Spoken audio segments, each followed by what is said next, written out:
So very contagious. Anyone can have it. The size of the coronavirus or COVID-19.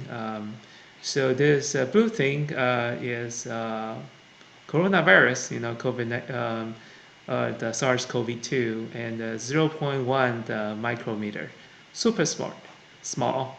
And this red thing is a red blood cell. You can see red blood cell, and this black thing here is a droplet. So this is also hard to see. To give you a reference, it's about 1/10 of your human hair.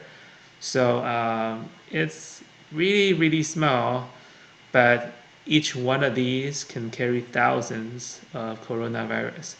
So right now, the route of transmission is thought to be droplet, which one of these droplets that you cannot see can carry thousands of these blue things, coronavirus, and that's how people get infected is through droplet. So a scary thought is, what if this infection can be transmitted airborne? Um, the droplets is big, so it drops because of the Newton third law, the law of gravity. So if COVID-19 is like measles, which is transmitted by airborne, there's tiny viruses. They can go through the air. It's like perfume. They just go on and on and on. They don't never drop because they're so light. And that's why the measles is super contagious. Doesn't kill a lot of people, but a lot of people can get it if one is infected. Versus Ebola, um, it's thought to be a droplet infection. So as a droplet, the law of gravity will work on them. The bigger the droplet, the faster it falls. So Ebola, the splash zone is about thought to be only 3 feet.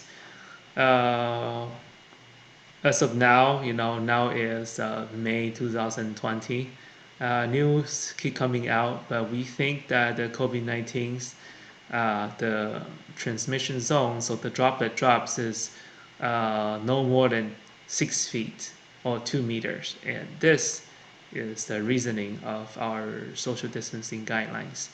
So if we stay outside over here, which is above 6 feet, the droplet we think will drop before 2 meters, and outside of 2 meters, so 6 feet, you are safe from the COVID-19 coming out of another person.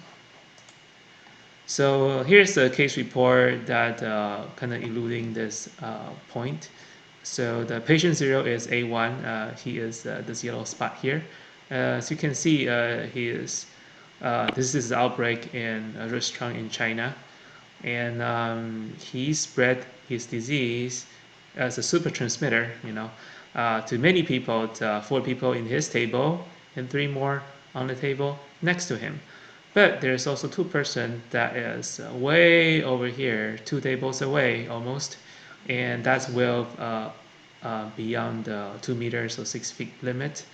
So we think that these 2 people are more likely to be transmitted by an airborne infection as the tiny viruses make its way over there and cause an infection.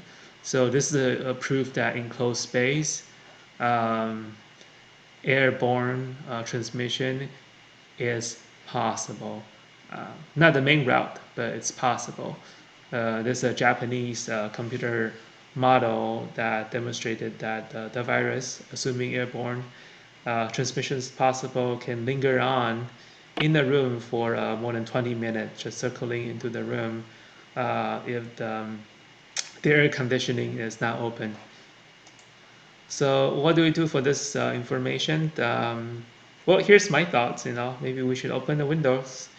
If this transmission is airborne, which there's been cases suggesting that it is, I think that it's safer to be outdoors, where the air will dilute the virus down, so it's no longer contagious.